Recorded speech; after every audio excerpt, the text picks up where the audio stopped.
Señor les bendiga abundantemente. Estamos transmitiendo desde la ciudad de Tijuana, Baja California, México. La iglesia Sublime Gracia.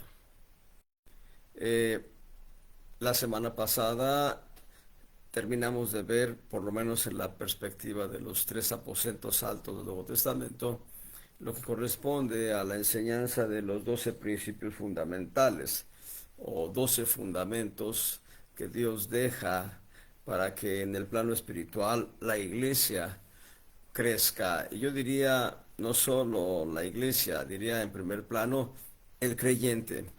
Son principios fundamentales para la vida del creyente, para la vida de la familia del creyente y para la iglesia local del creyente y para la iglesia universal de Jesucristo. Esos 12 principios fundamentales van a aplicar en estas cuatro escalas por lo menos. En el creyente, en su familia, en la iglesia local y en la iglesia universal. Hemos mencionado esos 12 principios ya. No los voy a mencionar ahora porque hoy vamos a cambiar de tema.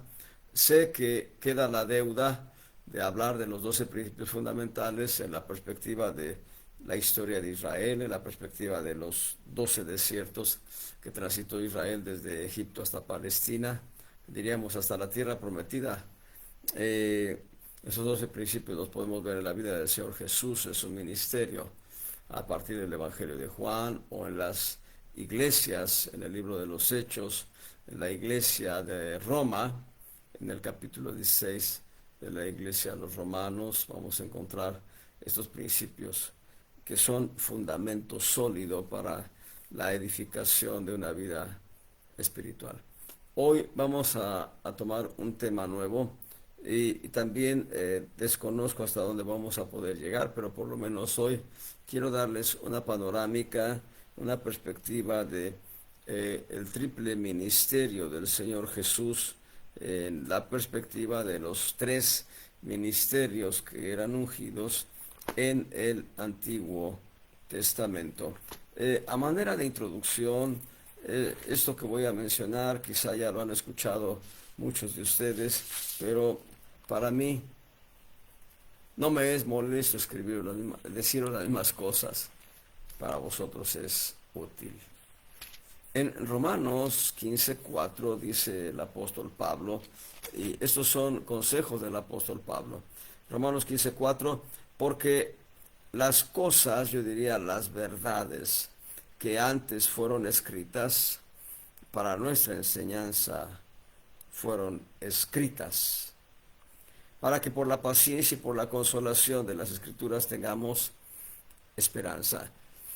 Me quiero detener solamente en las dos primeras líneas porque las verdades que antes fueron escritas, y aquí no está diciendo de manera puntual el Antiguo Testamento, pero es evidente que se refiere al Antiguo Testamento porque en el momento en que se escribe la epístola a los romanos no se había conformado todavía el Nuevo Testamento. Ya se habían escrito para ese momento histórico tal vez los cuatro evangelios, o estaban por escribirse la totalidad de los cuatro evangelios, pero todavía no se escribía el resto. El libro de los Hechos lo escribió el evangelista Lucas. El evangelio de Lucas también lo escribió el evangelista que lleva su nombre. Y bueno, avancemos. Ahí en 1 Corintios capítulo 10, en el verso 6 dice, pero estas cosas fueron en figura de nosotros para que no codiciemos cosas malas como algunos de ellos codiciaron. Pero quiero quedarme con la primera línea, y cuando dice estas cosas, está refiriendo a eventos históricos del pueblo de Israel en su trayectoria a través del desierto, en su trayecto, en su éxodo, en su caminar por los desiertos, saliendo de Egipto y peregrinando para llegar a la tierra prometida. A eso se refiere el apóstol Pablo, ahora sí, de manera muy puntual. Las experiencias de Israel fueron escritas en figura, en sombra, para nosotros. Y ahora en el verso 11, y estas cosas les acontecieron en figura y son escritas para nuestra admonición, en quienes los fines de los siglos han parado. Y me quedo con las dos líneas y media primeras. Dice, estas historias o estos eventos históricos del pueblo de Israel acontecieron a ellos, a los israelitas, les aconteció en sombra o figura, y fueron escritas para nuestra enseñanza. La palabra admonición también es sinónimo de enseñanza. Así que lo que fue escrito en el Antiguo Testamento fue escrito para nuestra enseñanza. Y podemos ver todavía, en la epístola a los Hebreos, en el capítulo 8, en los versos 1 al 5, del verso 1 al 4, el apóstol, el autor de Hebreos está hablando de diferentes eventos que han quedado registrados. Voy a leerlo. Así que la suma acerca de lo dicho es, ¿qué es lo que ha dicho? Lo que va de Hebreos 1 al capítulo 7, Hebreos 1:1 a 7:28, que es, bueno, que tenemos un sumo sacerdote que se asentó a la diestra del trono de la majestad en los cielos, a la diestra del Padre Celestial en las alturas. Dice verso 2, ministro del santuario, Cristo, ministro del santuario y de aquel verdadero tabernáculo. El tabernáculo del desierto era solo sombra o figura del verdadero tabernáculo, que es el lugar de asiento del trono de Dios. El lugar de asiento del trono de Dios es lo que podríamos identificar como el lugar santísimo en el tabernáculo en el desierto.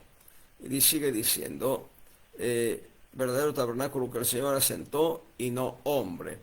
El tabernáculo del desierto fue levantado por Bezaleel y Aholiab con la ayuda de muchos artífices, muchos maestros, muchos artesanos, pero bajo la dirección de Moisés, porque Moisés tuvo la visión de cada detalle del tabernáculo. Pero el tabernáculo del desierto, a pesar de toda la obra portentosa y ostentosa que tiene, solamente era sombra o figura porque fue hecho por hombres. Aquí habla del tabernáculo que fue asentado por Dios, no por hombres. Sigo leyendo, estoy en Hebreos 8, verso 3. Porque todo sumo sacerdote, la palabra pontífice se refiere a puente o sacerdote, todo sumo sacerdote es puesto para ofrecer presentes y sacrificios, por lo cual es necesario que también éste tuviese algo que ofrecer, y se refiere a Cristo. Cristo tuviese algo que ofrecer.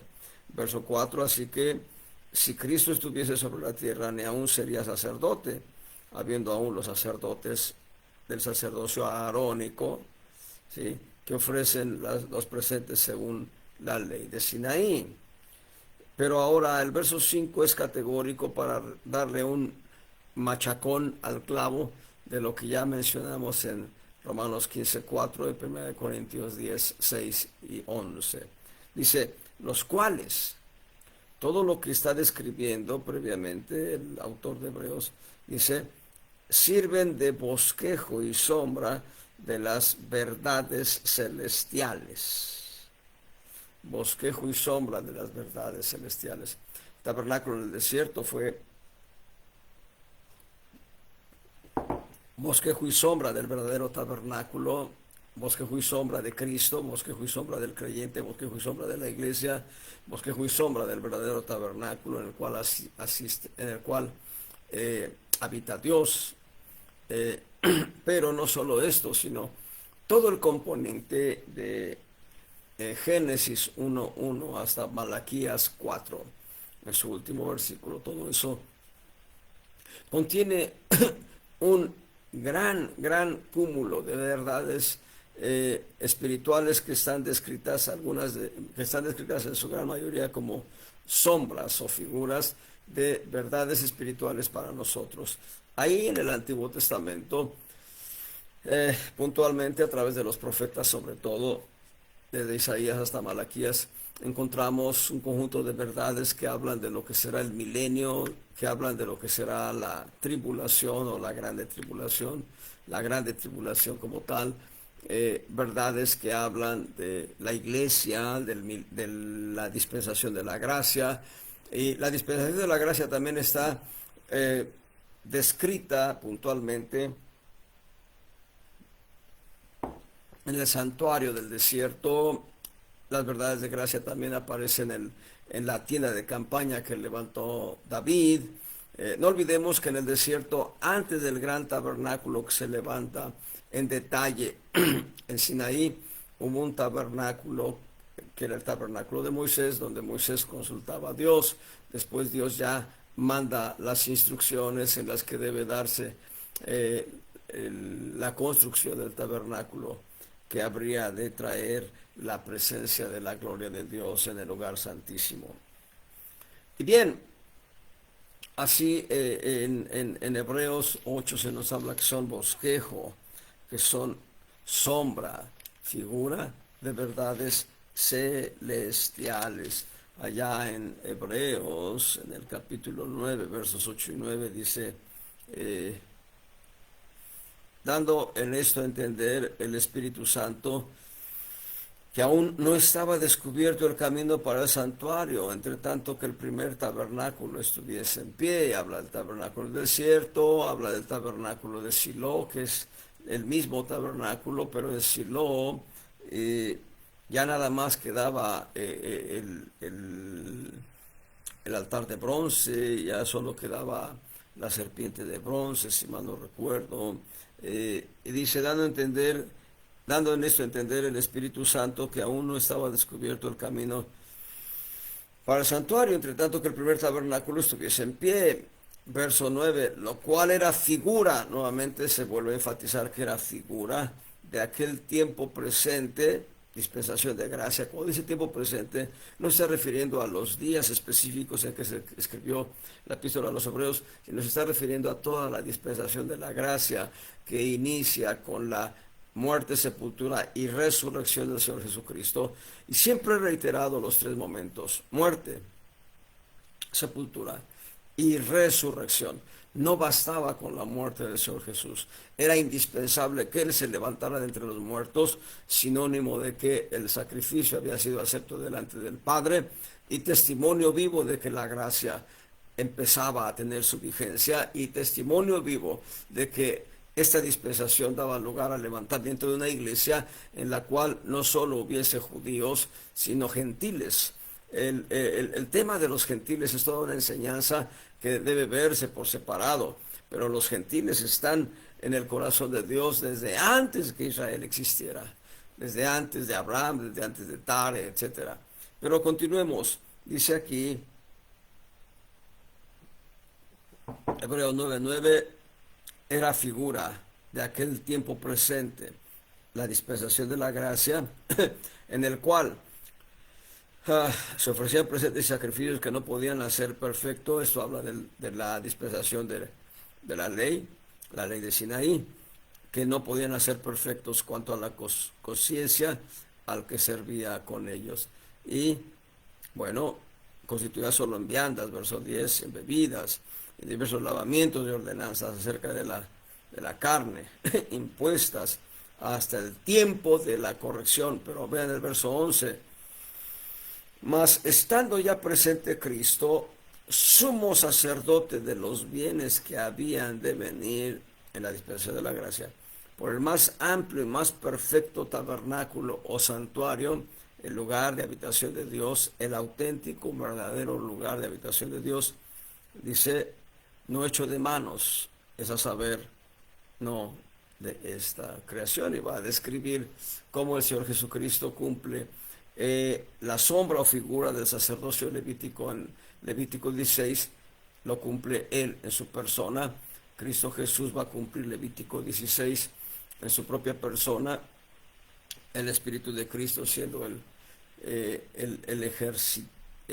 quien ejercita la función de sumo sacerdote, el alma del Señor Jesús en el infierno, en la sombra o figura del macho cabrío abandonado en el desierto, y el cuerpo de Jesús, el hombre, en la cruz, prefigurado en el macho cabrío, cuya suerte fue por Jehová, fue sacrificado el macho cabrío. Cada día de las expiaciones era sacrificado un macho cabrío, y su sangre era introducida hasta el lugar santísimo y rociada en el propiciatorio o asiento de misericordia 7 veces, en las cuales el sumo sacerdote proclamaba misericordia, misericordia, 7 veces, número de plenitud, número de perfección, un clamor de misericordia perfecto, un clamor de misericordia pleno.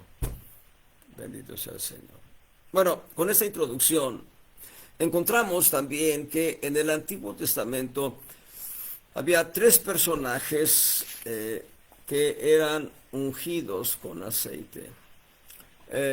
Hay un caso excepcional que no tiene caso mencionar, no hay lugar a su mención, de los leprosos en algunos momentos cuando eran limpiados, tenían que ser ungidos con aceite. No voy a hablar de ello. Había 3 personajes que puntualmente eran ungidos con aceite. Voy a decirlos en su orden: el profeta, el sacerdote y el rey. Profeta, sacerdote y rey. Debo establecer primeramente que la unción profética era una unción sobrenatural, era el Espíritu Santo fluyendo a través del profeta, pero hay un momento en el cual Dios hace una referencia a la unción, con aceite, una mezcla de aceite aromático, de aceite de olivas, preparado con canela y con otros elementos, debía ser puesta en el profeta. En el primer libro de Reyes, en el capítulo 19,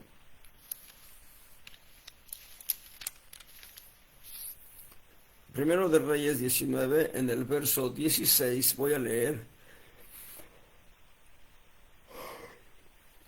Perdón, ofrezco disculpas, perdónenme. La última parte dice, ungirás. Perdón. Desde la segunda línea al final, a Eliseo, hijo de Safat, y a Belmehula, ungirás para que sea profeta en lugar de ti. Debo establecer que una era la unción física de este ungüento, de este aceite aromático, pero simultáneamente existía la operación del Espíritu Santo obrando en cada ministerio. Por ejemplo, Balaam no se dice que haya sido ungido con aceite, pero sí Balaam va a dar un conjunto de profecías que son verdaderamente asombrosas y cuyo cumplimiento va a ser un conjunto de bendiciones para el pueblo de Israel. Pero no solo eso, Balaam, siendo un profeta gentil, y siendo un profeta que claudicó ante la vocación del llamamiento de Dios, Balaam va a dar una de las profecías más gloriosas. Subirá estrella de Jacob, y está hablando de la estrella que habría de anunciar el nacimiento del Señor Jesús. No hay un testimonio de una unción de aceite en la vida de Balaam, pero no hay duda de que Balaam estuvo moviéndose en la unción del Espíritu Santo hasta que en su corazón se puso un ídolo, el ídolo de la riqueza, el ídolo de la ambición por el oro, por las riquezas, y ahí su corazón trastabilló y el ídolo trajo muerte, primeramente muerte espiritual a su alma y después muerte física. El testimonio que se declara en el libro de Josué es que Balaam murió acuchillado como adivino. Pero aquí sí está diciendo el Señor al profeta Elías que vaya y que derrame este aceite de unción al profeta Eliseo. Hay un segundo, bueno, los profetas aquí, hay una segunda unción que era derramada, y esta era derramada sobre los sacerdotes. Hay varios testimonios ahí, sí, hay abundantes testimonios. Éxodo 28:41 dice, ofrecerás el otro cordero a la caída de la tarde, haciendo conforme a la ofrenda de la mañana, y conforme a su libación. A ver, estoy en el capítulo equivocado, perdón. Ahora sí, Éxodo 28, verso 41. Y con ellos vestirás a Aarón tu hermano y a sus hijos con él, y los ungirás y los consagrarás.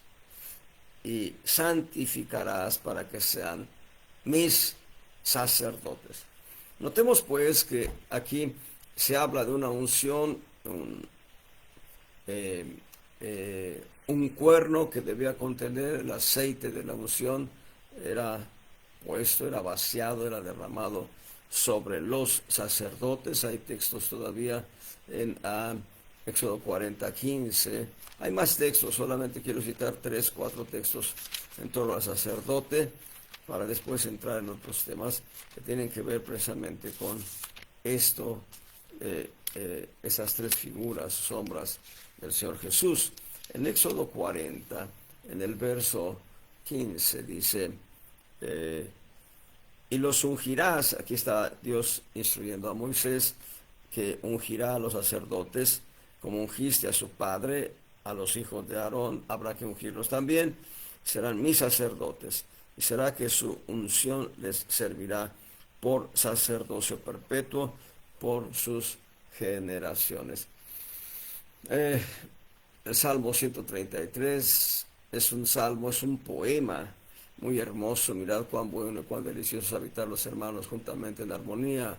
Es como el buen óleo, el buen aceite de la unción que baja sobre la cabeza y la barba de Aarón, y desciende hasta el borde de sus vestiduras. Es como el rocío de Hermón que desciende sobre los montes de Sión, porque ahí envía Jehová bendición y vida eterna. Entonces, la unción sobre los sacerdotes también estaba contemplada en la antigüedad, ya en la vigencia de la ley, diríamos, la ley de Sinaí. Ahí se contempla la unción del sacerdote, del sacerdocio arónico y del sacerdocio arónico y del servicio levítico. Perdón porque ahora lo haga de esta manera. Antes yo siempre me disparaba el sacerdocio levítico, sacerdocio levítico. No hay duda, no hay duda. Aarón descendía de la tribu de Leví, más bien pertenecía a la tribu de Leví. Aarón descendía de Leví. Por tanto, se le puede llamar sacerdocio levítico, pero es más correcto llamarle sacerdocio arónico, porque en Sinaí se establece el sacerdocio para Aarón y sus hijos. Nadie más de los levitas podía participar en el sacerdocio, pero todos los levitas participaban en el ministerio o servicio del santuario. Es lo que podemos llamar el servicio levítico. ¿Había sacerdotes antes de Aarón? ¿Había sacerdotes? Es una pregunta. ¿Había sacerdotes antes de Aarón? ¿Había sacerdotes antes de que se instituyera este sacerdocio en Sinaí? Sí, sí había un sacerdocio. Era el sacerdocio patriarcal. En otras palabras, el patriarca ejercía un sacerdocio en su pequeña comunidad, en su pequeña, comunidad, en su familia, que podía ser muy numerosa. Cuando acumulaba ahí a los hijos, nietos, y se le alcanzaba la edad hasta los bisnietos.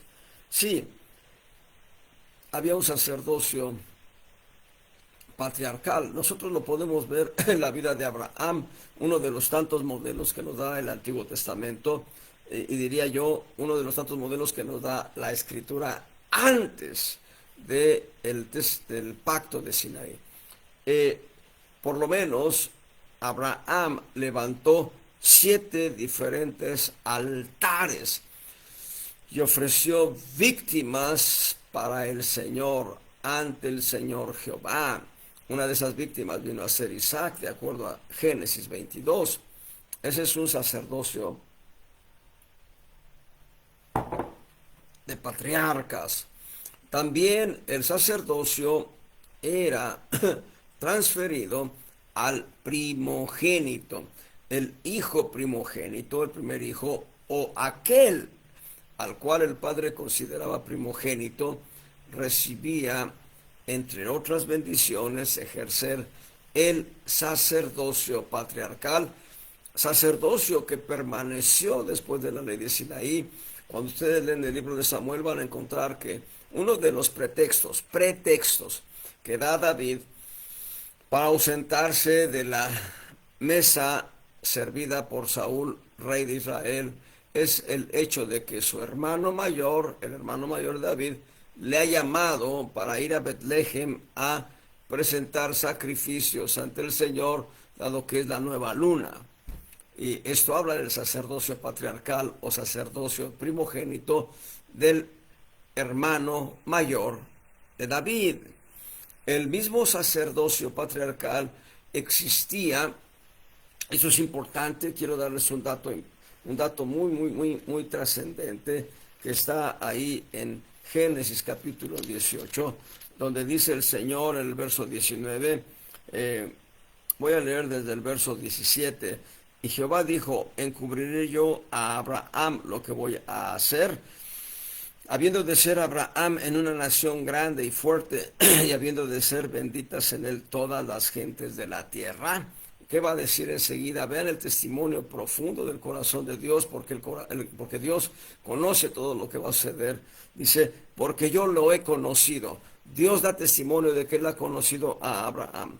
Y dice, Dios está diciendo, sé que mandará a sus hijos y a su casa después de sí. Noten, dice hijos en plural.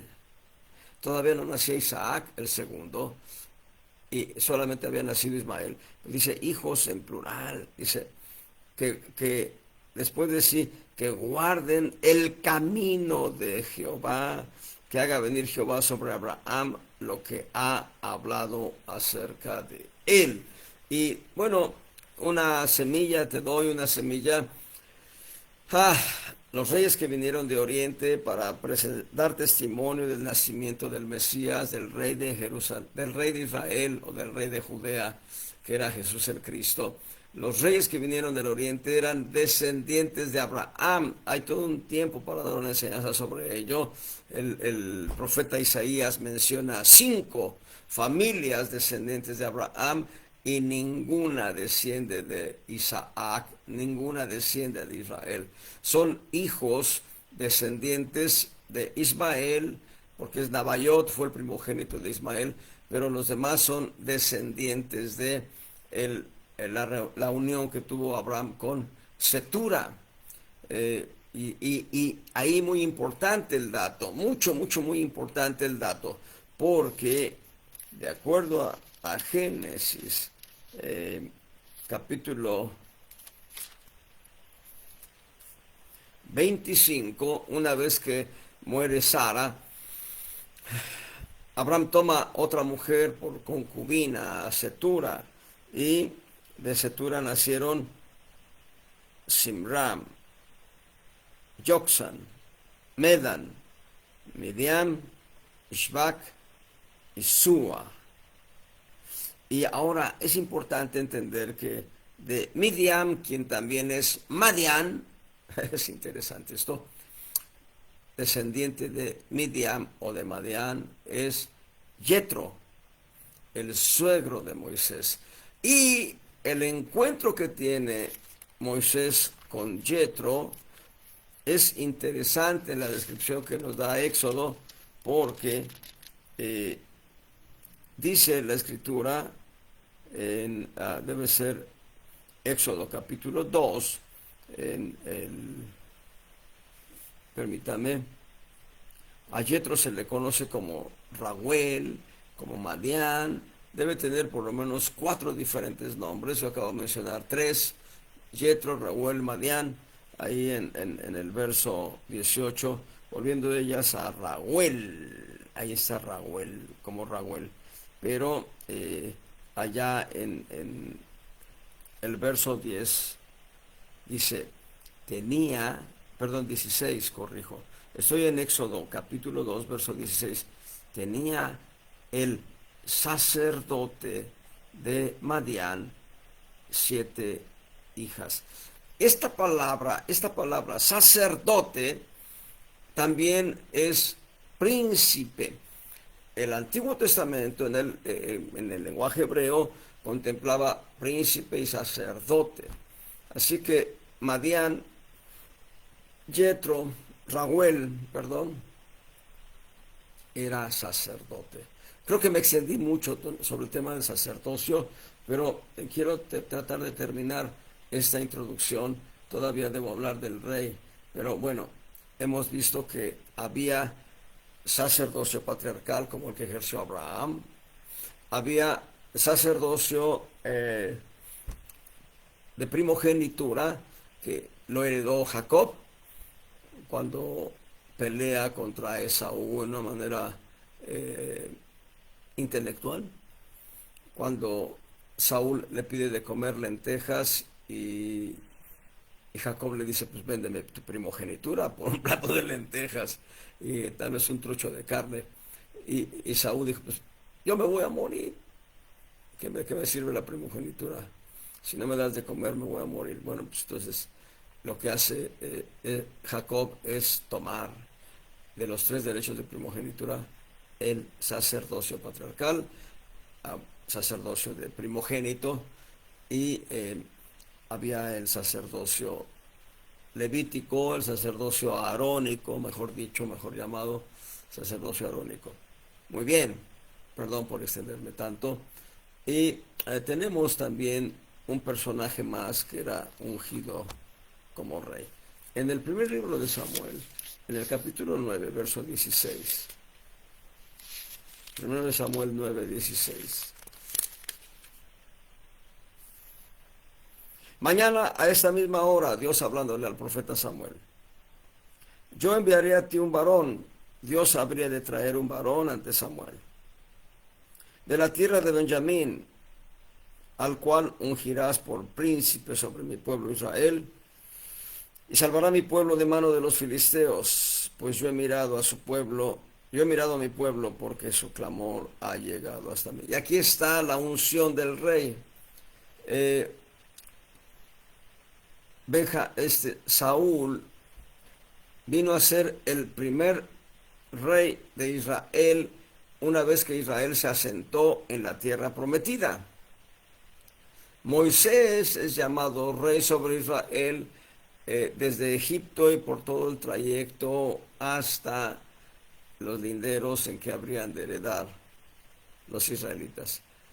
Moisés es el primer rey de Israel en toda su historia, pero Saúl es el primer rey de Israel ya asentada la nación en la tierra prometida.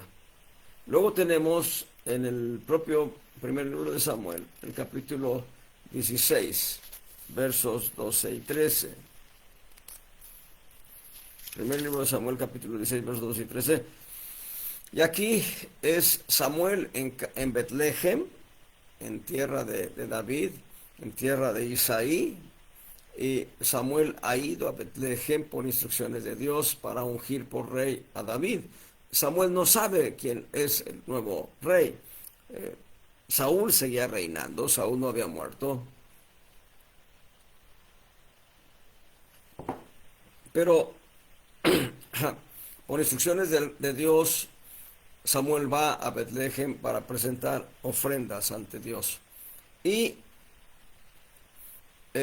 vienen desfilando los hijos de Isaí, desde el mayor hasta el penúltimo de los varones, y Dios le dice a Samuel, no, el hombre ve la apariencia externa, yo veo el corazón. Y Samuel se voltea con Isaí y le dice, ¿son todos los hijos varones que tienes? Entonces ya por ahí Isaí dice, no, hay uno más chico, más pequeño, todos. Anda allá en la majada cuidando las ovejas.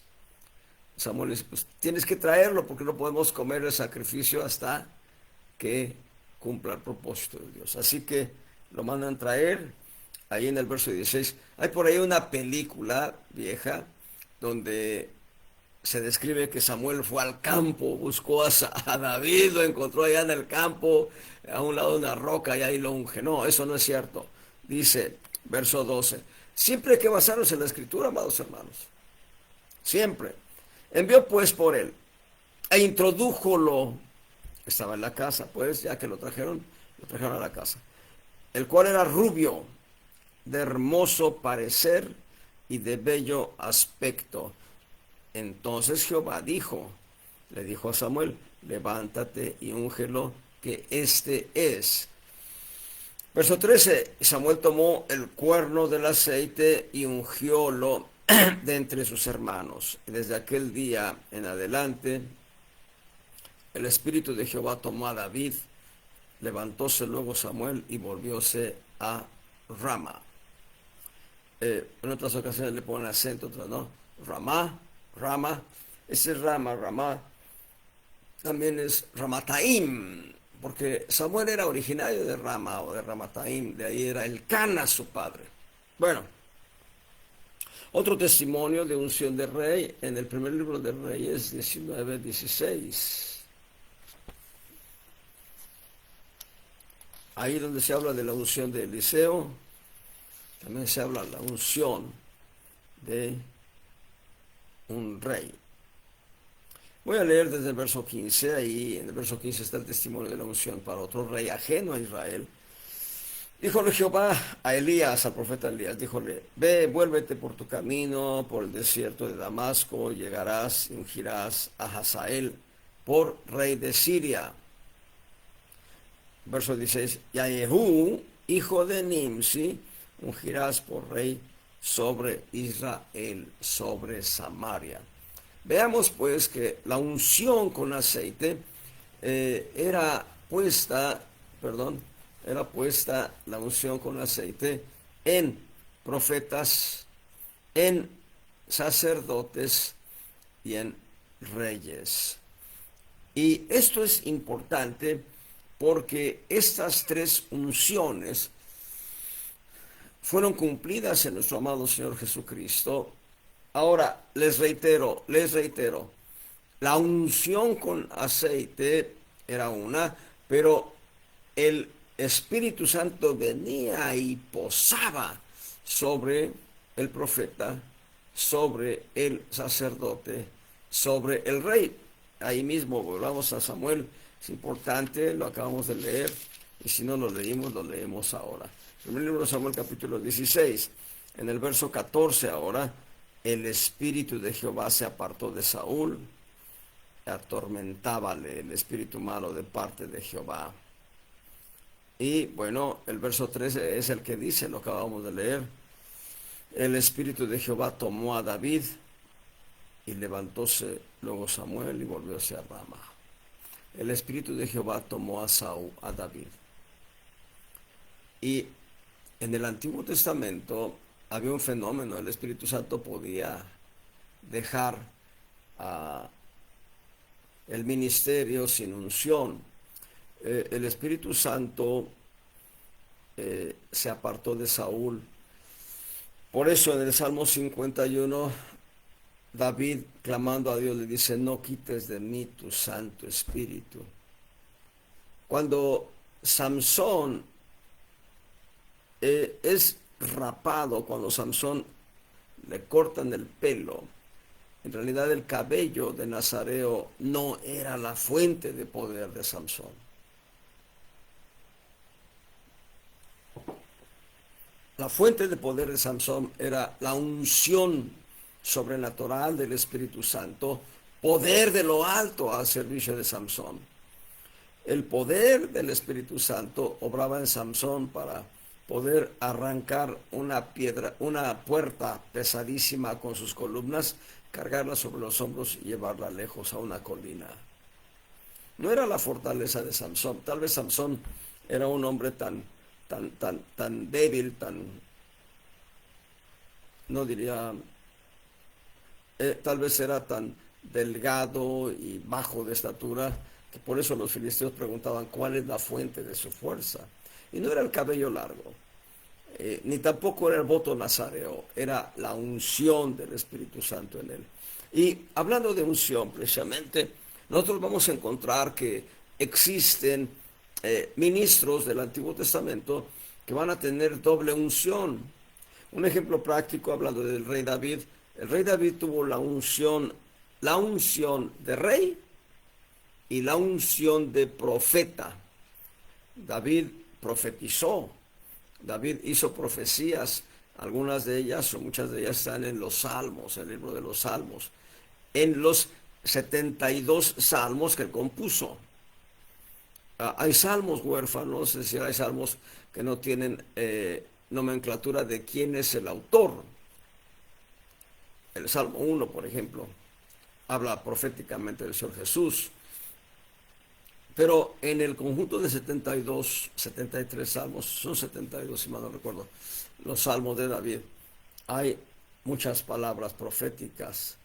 Por ejemplo, el Salmo 22 es un poema profético que habla de los sufrimientos del Señor Jesús en la cruz. Eh, el Salmo 22 es esa oración que hace el Señor Jesús estando en la cruz. Elí, Elí, lama sabactani.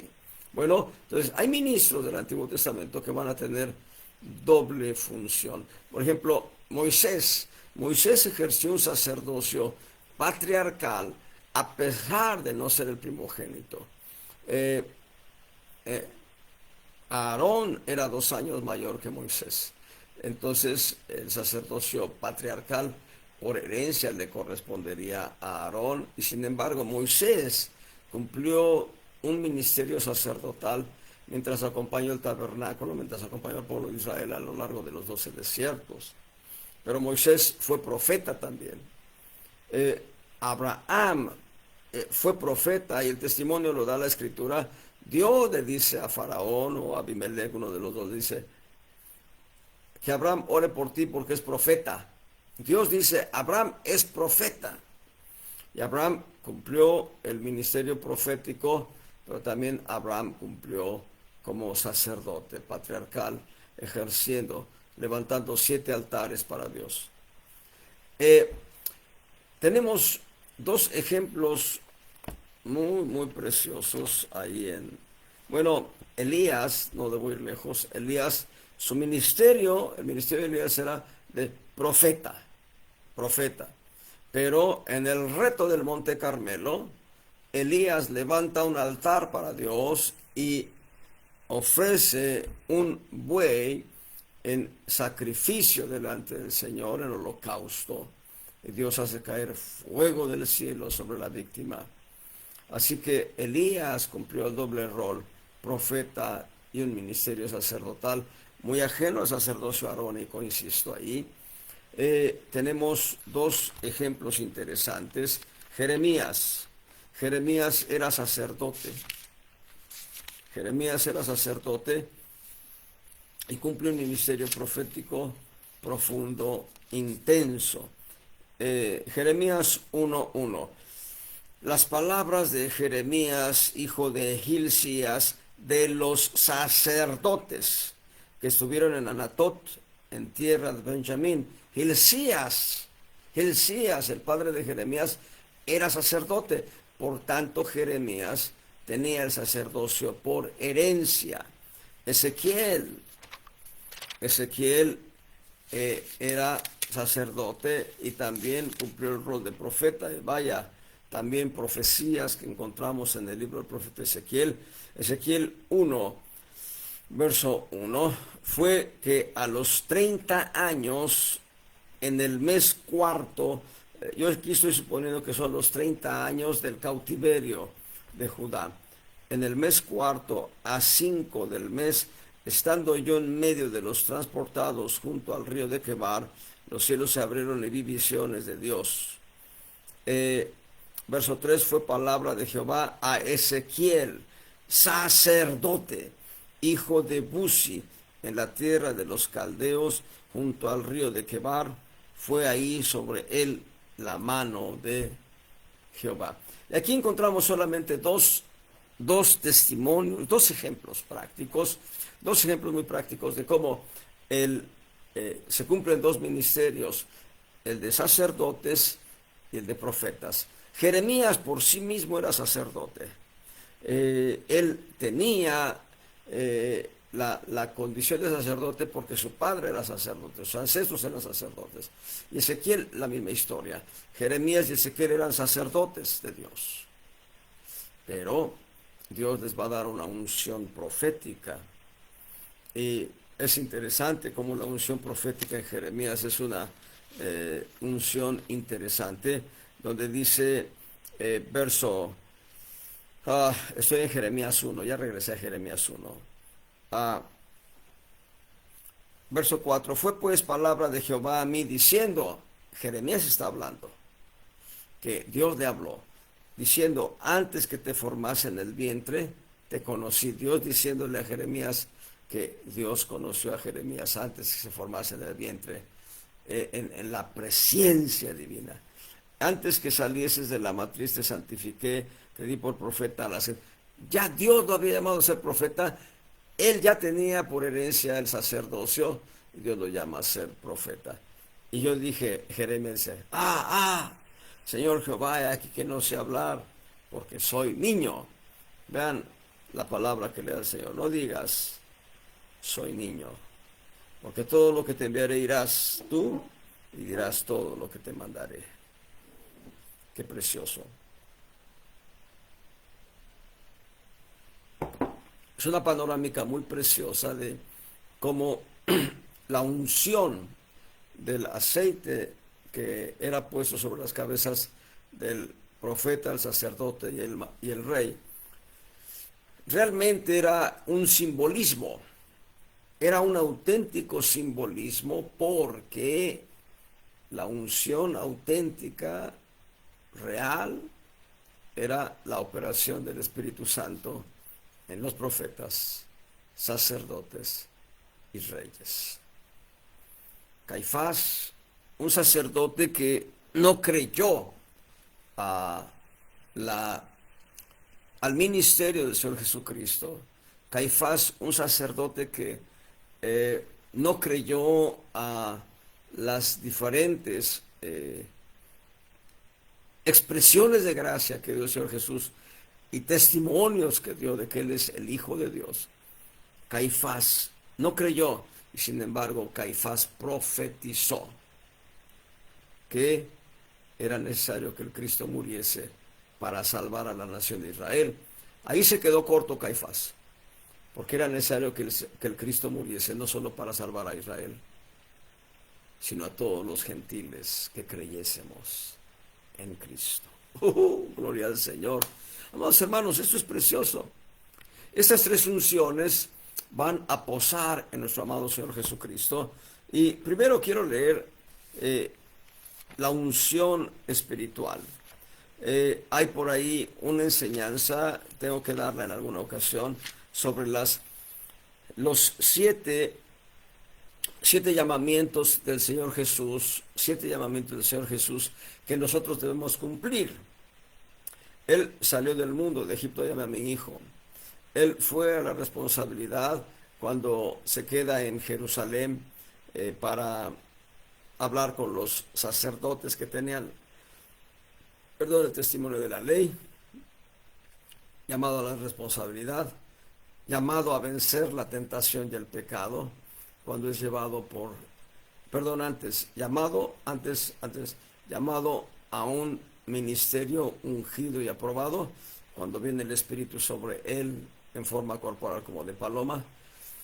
Número 4, llamado a vencer la tentación y el pecado, fue el Espíritu Santo el que llevó al Señor Jesús al desierto para ser tentado por el diablo.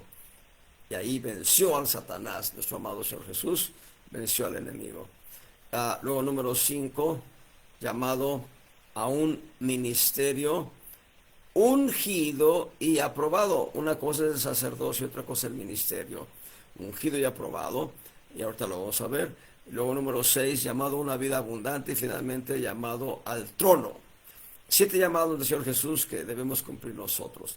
Bueno, ahí en el Evangelio de Lucas, en el capítulo 4, ahí vamos a ver el quinto llamamiento del Señor Jesús.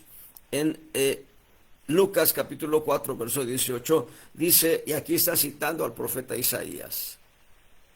Aquí el Señor Jesús entra a la sinagoga, le dan el rollo del libro del profeta Isaías, él toma el rollo, él sabe dónde está el texto que debe leer, él lo va a buscar con una lectura, su memoria, trayendo dónde está el texto. No había capítulos y versículos, no eran libros como nosotros los tenemos ahora, eran rollos, eran pergaminos o eran pieles de animales donde se escribía.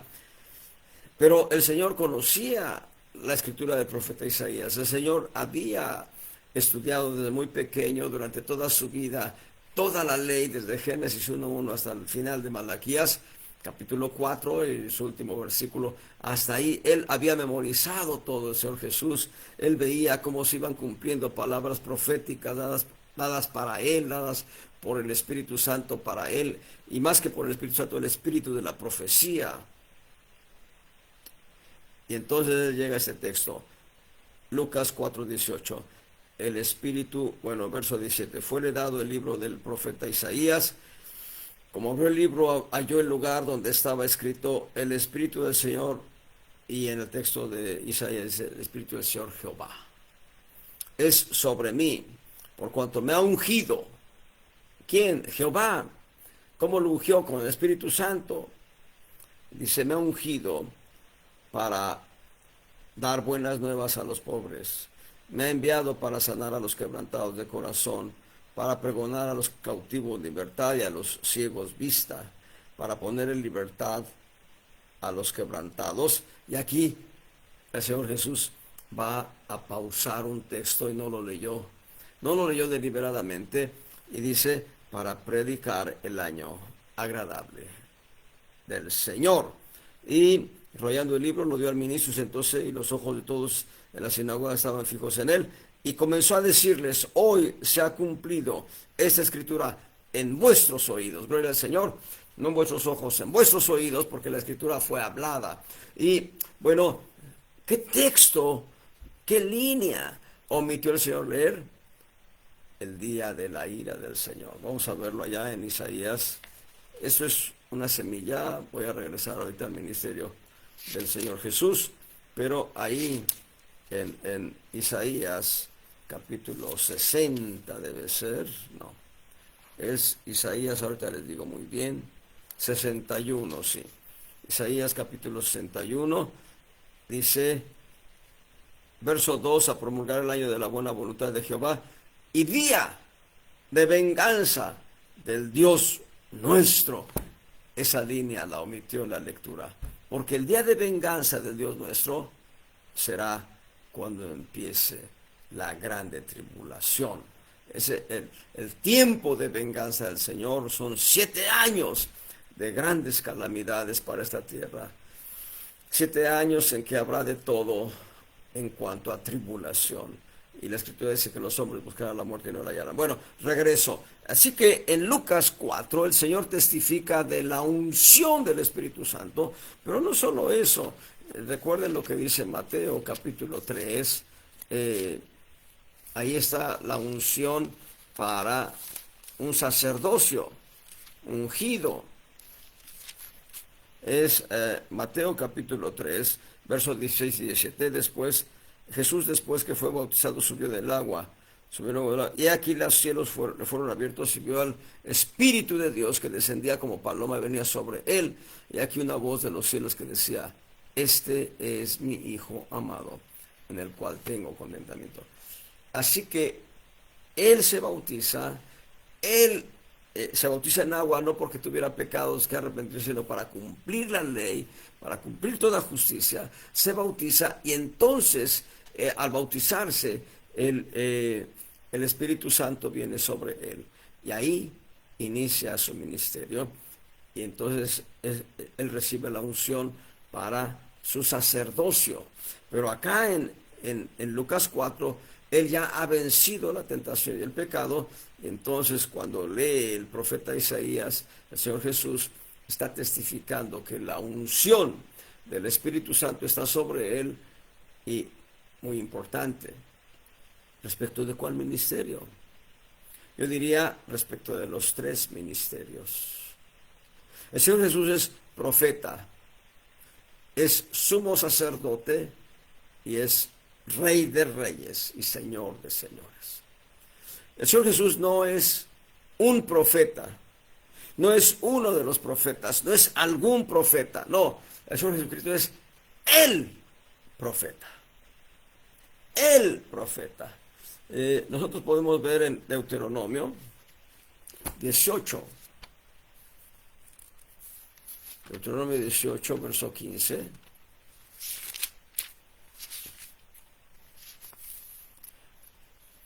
El Señor. 18:15, Deuteronomio 18:15. Perdón, déjeme ver. Me equivoqué en el verso. A ver.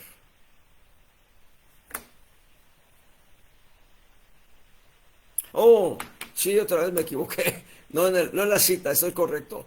Es Deuteronomio 18:15, lo que pasa, yo he buscado el, perdón, 17:15, no, obviamente. 18:15. Profeta de en medio de ti, de tus hermanos, como yo, te levantará Jehová, tu Dios. A él oiréis. Verso 18. Estoy en Deuteronomio 18, ahora en el capítulo 18, ahora en el verso 18. Profeta les suscitaré de en medio de sus hermanos, como tú, y pondré mis palabras en su boca, y él les hablará todo lo que yo le mandare.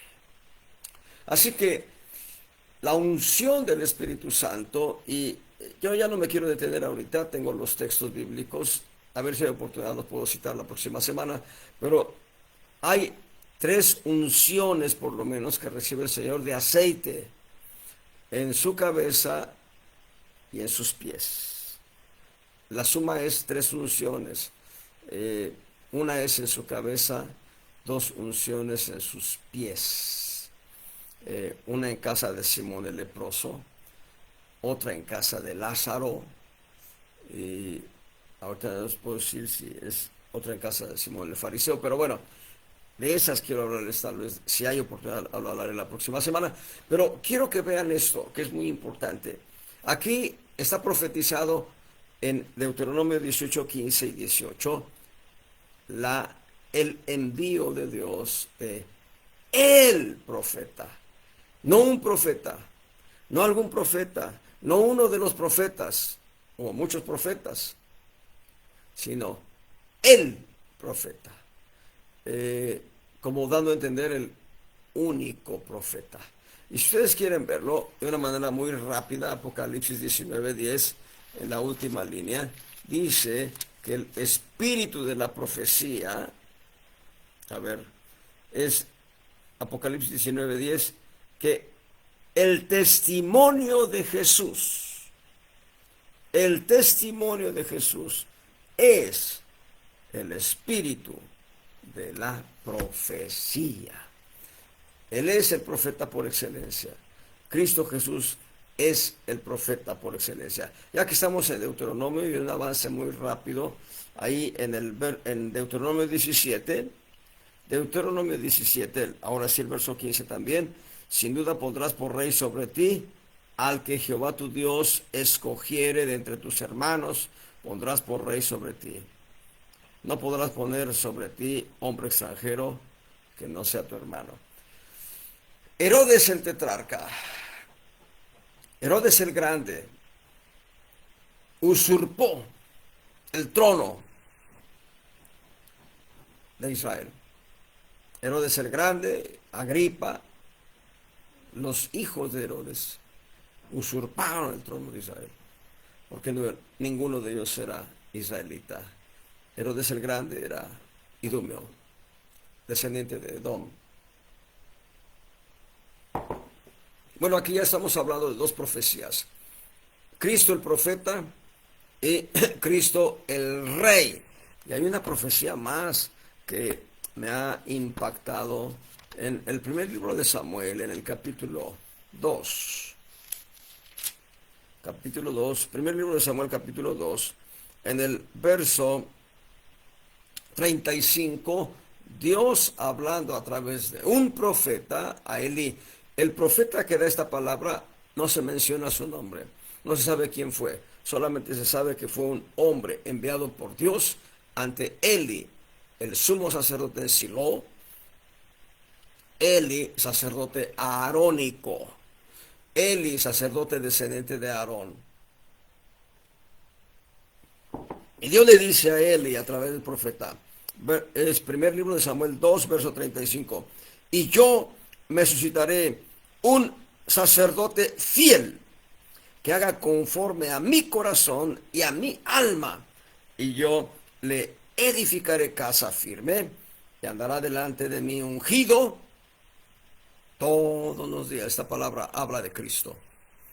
Pero hay una palabra muy contundente. En otras ocasiones les he dicho acerca de Melquisedec. Melquisedec es una palabra compuesta de dos voces hebreas. Perdón, dos voces hebreas, Melquisedec.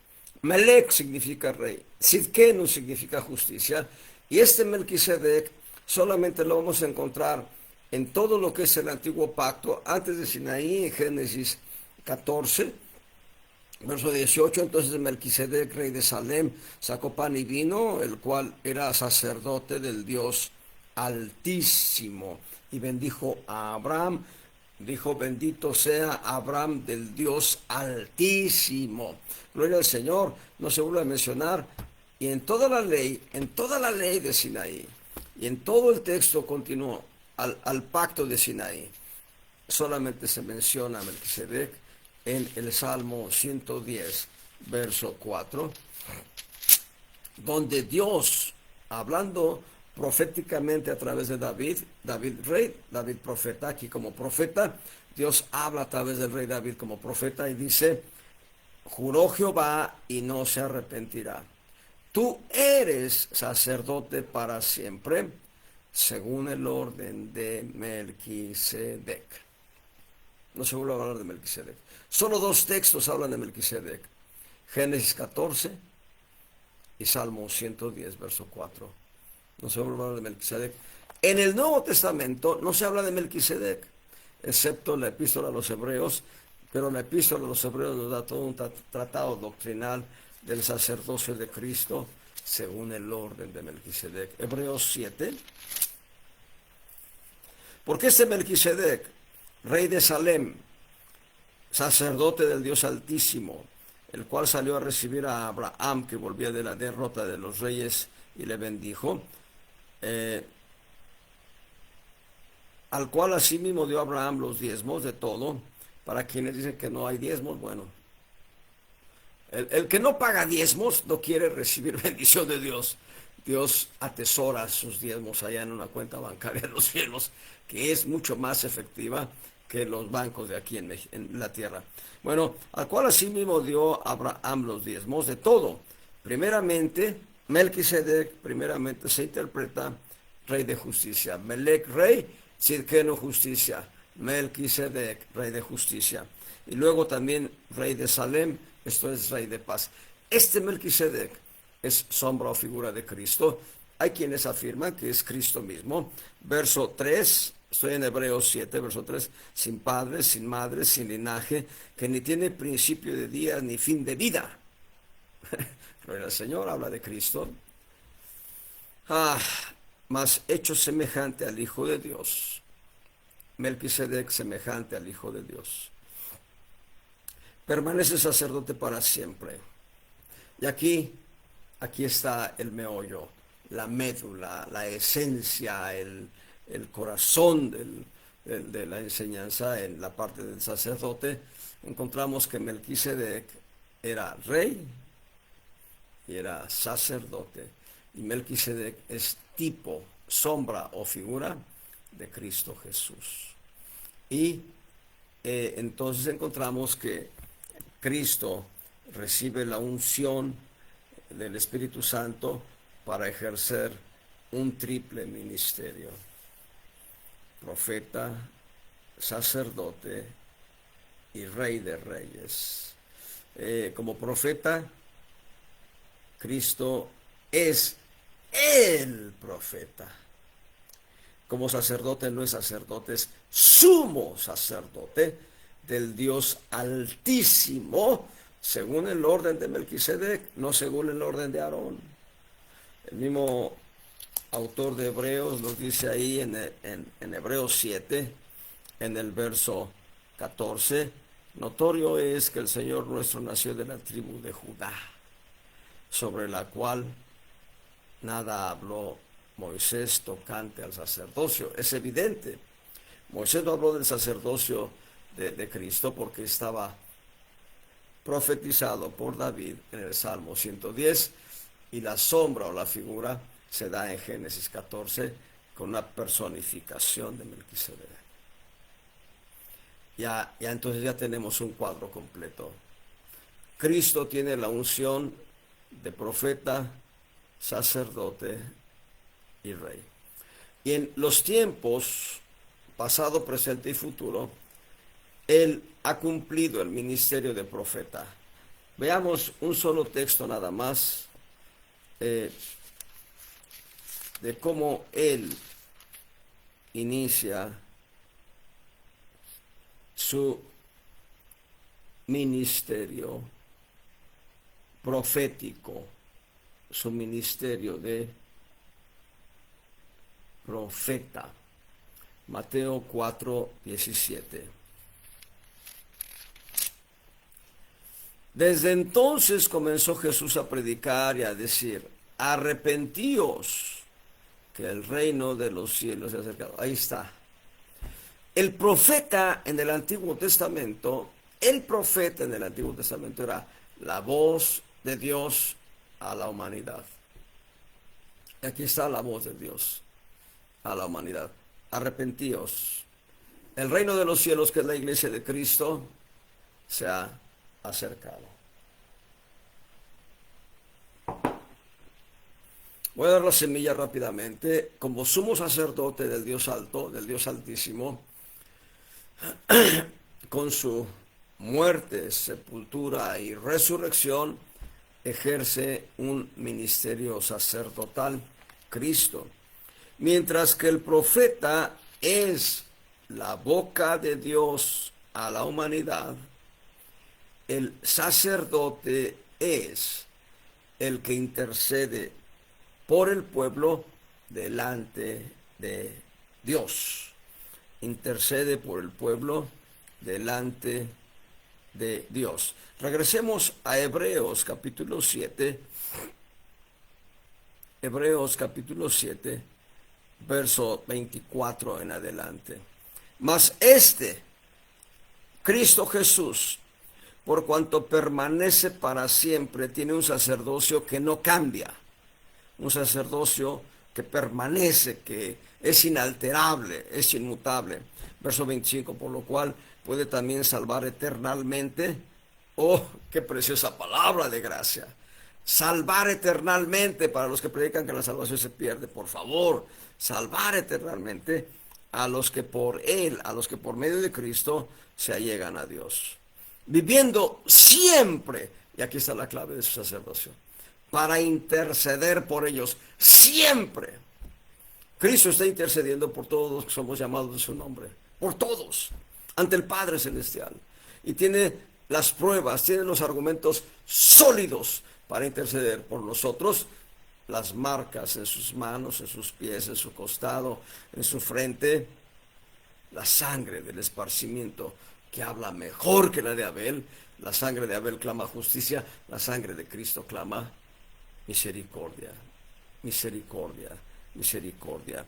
Verso 26, estoy en Hebreos 7, verso 26, porque tal pontífice nos convenía santo, inocente, limpio, apartado de los pecadores y hecho más sublime que los cielos.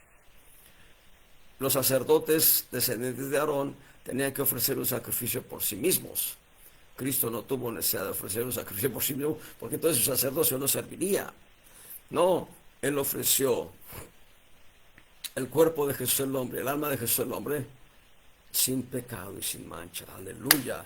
Verso 27, Hebreos 7, 27, que no tiene necesidad cada día, como los otros sacerdotes, de ofrecer primero sacrificios por sus pecados, como lo hacía Aarón, Eleazar, etcétera. Dice, y luego por los del pueblo, porque esto lo hizo una sola vez, ofreciéndose a sí mismo. Porque la ley constituye sacerdotes a hombres flacos, débiles. Pero la palabra del juramento del Salmo 110, verso 4, después de la ley, constituye al Hijo, a Jesucristo, hecho perfecto para siempre, sumo sacerdote, según el orden de Melquisedec. Ya vimos Melquisedec significa rey de justicia. Melquisedec era rey de Salem, rey de paz. Un testimonio final en cuanto a la figura de rey en Cristo. Apocalipsis, capítulo